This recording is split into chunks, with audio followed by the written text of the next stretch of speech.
Welcome back. ಬೆಂಗಳೂರಿಗೆ ಆಗಮಿಸಿದ 3 ಜನರಿಗೆ ಕೋವಿಡ್ ಪಾಸಿಟಿವ್ ಬಂದಿದೆ. ವಿದೇಶದಿಂದ ಆಗಮಿಸಿರುವ 3ವರಿಗೆ ಕೋವಿಡ್ ಪಾಸಿಟಿವ್ ಬಂದಿದೆ. ನಿನ್ನೆ ಸುಮಾರು 1,000ಕ್ಕೂ ಹೆಚ್ಚು ಪ್ರಯಾಣಿಕರು ಬಂದಿದ್ದಾರೆ. 110 ಪ್ರಯಾಣಿಕರ ಪರೀಕ್ಷೆಯನ್ನು ನಡೆಸಿದ್ರು ವೈದ್ಯರು. ಇದರಲ್ಲಿ 3 ಜನರಿಗೆ ಕೋವಿಡ್ ಪಾಸಿಟಿವ್ ಬಂದಿದೆ. ಅಬುದಾಬಿ, ಹಾಂಗ್ಕಾಂಗ್, ದುಬೈನಿಂದ ಬಂದಿದ್ದ ತಲಾ ಒಬ್ಬರಲ್ಲಿ ಸೋಂಕು ಕಂಡು ಬಂದಿರುವಂಥದ್ದು. 110 ಪ್ರಯಾಣಿಕರಿಗೆ ಪರೀಕ್ಷೆಯನ್ನು ನಡೆಸಿದ್ರು ವೈದ್ಯರು. ಇದರಲ್ಲಿ 3 ಜನರಿಗೆ ಈಗ ಕೋವಿಡ್ ಪಾಸಿಟಿವ್ ಬಂದಿದೆ.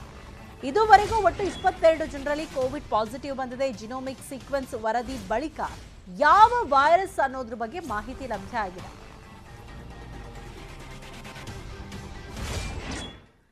ಇನ್ನು ಬೆಂಗಳೂರಲ್ಲಿ ಇವತ್ತು ಕೂಡ ಕೋವಿಶೀಲ್ಡ್ ವ್ಯಾಕ್ಸಿನ್ ಸಿಗ್ತಾ ಇಲ್ಲ. ಮುಂಜಾನೆಯಿಂದಲೇ ಕೆಸಿ ಜನರಲ್ ಆಸ್ಪತ್ರೆ ಮುಂದೆ ಜನ ಕ್ಯೂ ನಿಂತಿದ್ದಾರೆ. ಬೂಸ್ಟರ್ ಡೋಸ್ಗೆ ಕೋವಿಶೀಲ್ಡ್ ಲಸಿಕೆ ಸಿಗ್ತಾ ಇಲ್ಲ. ಲಸಿಕೆ ಸಿಗದೆ ಜನರು ಕೂಡ ವಾಪಸ್ ಹೋಗ್ತಾ ಇದ್ದಾರೆ. ನಗರದ ಎಲ್ಲ ಸಾರ್ವಜನಿಕ ಆಸ್ಪತ್ರೆಗಳಲ್ಲೂ ಕೂಡ ಇದೇ ಕಥೆಯಾಗಿದೆ. ಬಿಬಿಎಂಪಿ ಆರೋಗ್ಯ ಇಲಾಖೆ ಬಗ್ಗೆ ಇವರು ಡ್ರ್ಯಾಗನ್ ಫ್ರೂಟ್ ಕೃಷಿ ಮಾಡಿ ಪ್ರತಿ ಎಕರೆಗೆ 1 ವರ್ಷಕ್ಕೆ 12 ಲಕ್ಷ ಸಂಪಾದನೆ ಮಾಡ್ತಾರೆ. ನೀವು ಮಾಡಬೇಕಾ?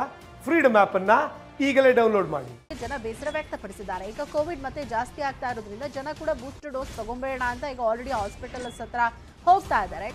ಈಗ ಕೋವಿಡ್ ಬಂದ್ರೆ ಯಾವ ರೀತಿ ಸನ್ನದ್ಧರಾಗಿರ್ಬೇಕು ಆ ನಿಟ್ಟಿನಲ್ಲಿ ಸರ್ಕಾರ ಕೂಡ ಎಲ್ಲ ಸಿದ್ಧತೆಗಳನ್ನ ಮಾಡ್ಕೊಳ್ತಾ ಇದೆ. ಆದ್ರೆ ಬೂಸ್ಟರ್ ಡೋಸ್ ಬಗ್ಗೆ ಈಗ ಜನರಲ್ಲಿ ಒಂದು ರೀತಿ ಬೇಸರ ಇರುವಂಥದ್ದು. ಯಾಕಂದ್ರೆ ಯಾವ ಹಾಸ್ಪಿಟಲ್ಗೆ ಹೋದ್ರೂ ಕೋವಿಶೀಲ್ಡ್ ವ್ಯಾಕ್ಸಿನ್ ಸಿಗ್ತಾ ಇಲ್ಲ. ಎದ್ಲೆಳ್ಳಿಯಿಂದ ಬಂದು ಇಲ್ಲಿ 3ನೇ ಇಂಜೆಕ್ಷನ್ ಕೊಡ್ತಾರೇನೋ ಅಂತ ಬಂದು ಏನೋ ಇನ್ನೂ ಬಂದಿಲ್ಲ ಅಂತ ಇದ್ದಾರೆ. ಅದೇನಂತ ಅದು ಇನ್ನೂ ಬಂದಿಲ್ಲ ಅಂತ ಹೇಳ್ತಾ ಇದ್ದಾರೆ. ಇನ್ನೊಂದ್ಸಲ ಬರಬೇಕು ಮೇಡಮ್. ನಾವು ಕೆಲಸ ಎಲ್ಲ ಬಿಟ್ಟು ನಾವು ಬಂದಿದ್ದೀವಿ, ಕೊಡ್ತಾರೆ ಅಂತ ಬಂದಿಲ್ಲ ಮೇಡಮ್. ಇಲ್ಲ ಅಂದ್ರಮ್ಮ, ಇಂಜೆಕ್ಷನ್ ಇಲ್ಲ ಅಂದ್ರು. ಇಲ್ಲ. ಬೆಂಗಳೂರಲ್ಲಿ ವ್ಯಾಕ್ಸಿನ್ ನೋ ಸ್ಟಾಕ್ ಬೋರ್ಡ್. ಸರ್ಕಾರಿ ಆಸ್ಪತ್ರೆಗಳಲ್ಲಿ ಕೋವಿಶೀಲ್ಡ್, ಕೋರ್ಬ್ಯಾವ್ಯಾಕ್ಸ್ ಖಾಲಿ ಆಗಿದೆ. ಖಾಸಗಿ ಆಸ್ಪತ್ರೆಗಳತ್ತ ಮುಖ ಮಾಡ್ತಾ ಇದ್ದಾರೆ ನಗರದ ಜನ. ಈಗ ಸರ್ಕಾರಿ ಆಸ್ಪತ್ರೆಗಳಲ್ಲಿ ವ್ಯಾಕ್ಸಿನ್ ಸಿಗ್ತಾ ಇಲ್ಲ. ಕೋವಿಶೀಲ್ಡ್ ವ್ಯಾಕ್ಸಿನ್ ಅಂತೂ ಸಿಗ್ತಾನೆ ಇಲ್ಲ. ಹಾಗಾಗಿ ಖಾಸಗಿ ಆಸ್ಪತ್ರೆಗಳಲ್ಲಾದ್ರೂ ಸಿಗತ್ತಾ, ದುಡ್ಡು ಕೊಟ್ಟಾದ್ರೂ ವ್ಯಾಕ್ಸಿನ್ ಹಾಕಿಸ್ಕೊಳ್ಳೋಣ ಅಂತ ಜನ ಖಾಸಗಿ ಆಸ್ಪತ್ರೆ ಮುಖ ಮಾಡ್ತಾ ಇದ್ದಾರೆ. ಇಷ್ಟು ದಿನ ಕಡಿಮೆ ಇದ್ದ ವ್ಯಾಕ್ಸಿನ್ ಬೆಲೆ ಈಗ ಗಣನೀಯವಾಗಿ ಹೆಚ್ಚಳ ಆಗಿದೆ. ಖಾಸಗಿ ಆಸ್ಪತ್ರೆಯಲ್ಲಿ ದಿನಕ್ಕೆ 50ರಿಂದ 100 ಜನ ವ್ಯಾಕ್ಸಿನೇಷನ್ ಪಡ್ಕೋತಿದ್ದಾರೆ. ಈಗಾಗಲೇ ಖಾಸಗಿ ಆಸ್ಪತ್ರೆಗಳಲ್ಲಿ 10,000 ವ್ಯಾಕ್ಸಿನ್ ಸ್ಟೋರೇಜ್ ಕೂಡ ಆಗಿರುವಂಥದ್ದು. ಇಷ್ಟು ದಿನ ಕೇವಲ 21% ಜನ ಮಾತ್ರ ಬೂಸ್ಟರ್ ಡೋಸ್ ಅನ್ನ ಪಡಿತಾ ಇದ್ರು. ಈಗ ಬೂಸ್ಟರ್ ಡೋಸ್ಗೆ ಬೇಡಿಕೆ ಹೆಚ್ಚಾಗಿದೆ. ಕೋವಿಡ್ ಹೆಚ್ಚಳ ಆಗ್ತಾ ಇದ್ದ ಹಾಗೆ ಜನ ಕೂಡ ಬೂಸ್ಟರ್ ಡೋಸ್ ಪಡ್ಕೊಳ್ಳೋಕೆ ಮುಂದಾಗ್ತಾ ಇದ್ದಾರೆ.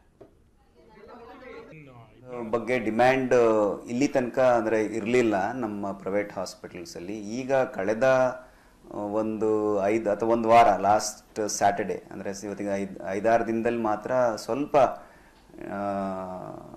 ನಾನೇನು ಡಿಮ್ಯಾಂಡ್ ಜಾಸ್ತಿ ಆಗಿದೆ ಅಂತ ಹೇಳಲ್ಲ, ಸ್ವಲ್ಪ ಫುಟ್ಫಾಲ್ಸ್ ಜಾಸ್ತಿ ಇದೆ ಅಂತ ಹೇಳ್ಬೋದು. ಹೇಗೆ ಅಂತಂದರೆ ಮುಂಚೆ ಒಂದು 5ರಿಂದ 6 ಜನ ಅಥವಾ ಮ್ಯಾಕ್ಸಿಮಮ್ ಒಂದು ಸೇರಿಸಿ ಒಂದು ವಾಯಲ್ನ ಓಪನ್ ಮಾಡಿ ಅವ್ರಿಗೆಲ್ಲರಿಗೂ ವ್ಯಾಕ್ಸಿನೇಷನ್ ಮಾಡ್ತಾ ಇದ್ವಿ. ಇವತ್ತು ಸ್ಯಾಟರ್ಡೇ ನಾವು ಒಂದು 100 ಜನಕ್ಕೆ ವ್ಯಾಕ್ಸಿನೇಷನ್ ಮಾಡಿದ್ದೀವಿ. ಕೋವಿಶೀಲ್ಡ್, ಕೋವ್ಯಾಕ್ಸಿನ್ ಎರಡೂ ಅಷ್ಟೇ ಇದೆ. ಸ್ವಲ್ಪ ಜಾಸ್ತಿ ಜನ ಕೋವಿಶೀಲ್ಡ್ ತಗೊಂಡಿರೋದ್ರಿಂದ ಸ್ವಲ್ಪ ಕೋವಿಶೀಲ್ಡ್ಗೆ ಡಿಮ್ಯಾಂಡ್ ಸಹಜವಾಗಿದೆ. ಕೋವ್ಯಾಕ್ಸಿನ್ಗೂ ಈಕ್ವಲಿ ಇದೆ. ಸೊ ಅದು ಹೇಗೆ ಅಂತಂದರೆ 100 2/3 1/3 100 ಕೋವಿಶೀಲ್ಡ್ ಹೋದರೆ 50 ಕೋವ್ಯಾಕ್ಸಿನ್ ಹೋಗುತ್ತೆ. ಈ ಥರ ಇದೆ.